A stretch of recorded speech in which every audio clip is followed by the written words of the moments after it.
యేసు రక్తమే జయం పరిచర్య ప్రైజ్ ద లార్డ్. జూన్ 20వ తేదీ 2024.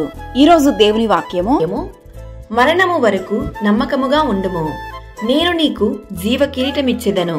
ప్రకటన గ్రంథము 2వ అధ్యాయం 10వ వాక్యము. అవును క్రీస్తునందు ప్రియులారా, నీవు పొందబోవు శ్రమలకు భయపడకుము. ఇదిగో మీరు శోధింపబడినట్లు అపవాది మీలో కొందరిని చెరలో వేయింపబోచున్నాడు. అయినను మరణము వరకు నమ్మకముగా ఉండుము అని దేవుని వాక్యం సెలవిస్తుంది. తాను శోధింపబడి శ్రమ పొందెను గనుక శోధింపబడు వారికిని సహాయము చేయగలవాడై ఉన్నాడు. శోధన సహించువాడు ధన్యుడు, అతడి శోధనకు నిలిచిన వాడై ప్రభువు తన్ను ప్రేమించు వారికి వాగ్దానము చేసిన జీవ కిరీటము పొందును. వాగ్దానము చేసిన వాడు నమ్మదగిన వాడు గనుక మన నిరీక్షణ విషయమై మనం ఒప్పుకొనిన్నది నిశ్చలముగా పట్టుకొందుము.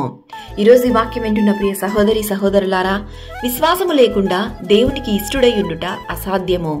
దేవుని యొద్దకు వచ్చువాడు ఆయన ఉన్నాడనియు తన్ను వెదకు వారికి ఫలము దయచేయువాడనియు నమ్మవలెను గదా.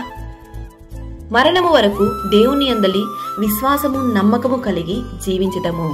జీవ కిరీటమును పొందుకొనుటకు ప్రయాసపడుదాం. ప్రభు అయిన యేసుక్రీస్తు కృప మనందరికీ తోడయుండును గాక. ఆమేన్. God bless you.